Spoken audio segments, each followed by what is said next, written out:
Just yesterday, President Obama announced a fairly ambitious new attempt to fight against global climate change, including such things as capping carbon emissions, not just at new power plants, but at existing power plants as well, improving some of the efficiency standards in automobiles, which is something that he has a pretty good track record already in, doubling the amount of electricity produced with renewables, which is ambitious. I hope that it's successful, and also leading a global movement to address climate change.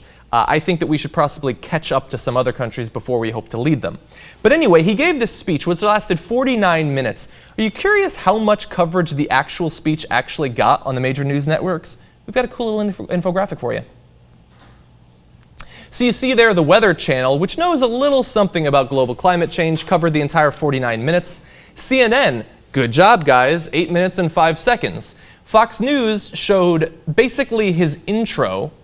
And MSNBC, who half their staff now are people who used to work for Barack Obama, covered 41 seconds. It's possible somebody accidentally clicked over to his speech and just didn't respond quick enough to get off of it. 41 seconds from the liberal news network, that is shameful.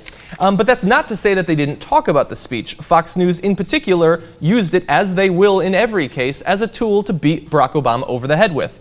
So they cut away after just a couple of minutes. You saw there about 4.5 minutes or so. Megyn Kelly cut to climate denier Chris Horner of the Competitive Enterprise Institute, which has financial ties to the fossil fuel industry. And she said the planet is warming and human activity is contributing to it. That's Obama's thing, is not the full story.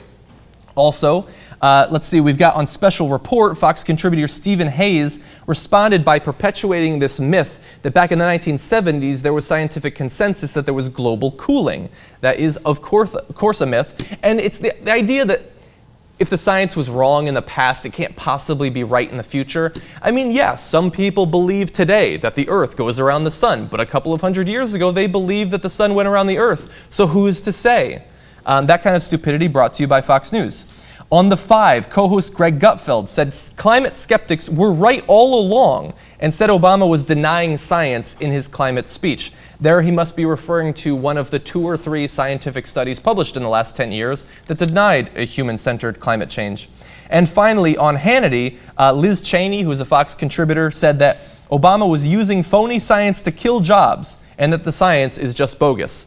I never really know entirely why they believe that Obama's #1 priority is killing jobs. It seems like that would possibly hurt his job approval numbers, maybe hurt the next Democrat who runs for office.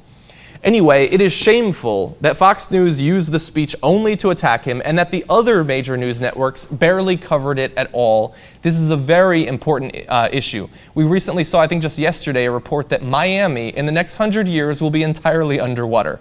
I've never been to Miami, so apparently I have to rush. This is an important issue. I'm glad that Barack Obama is doing something on it. I don't like that it will probably include eventually passing the Keystone XL pipeline.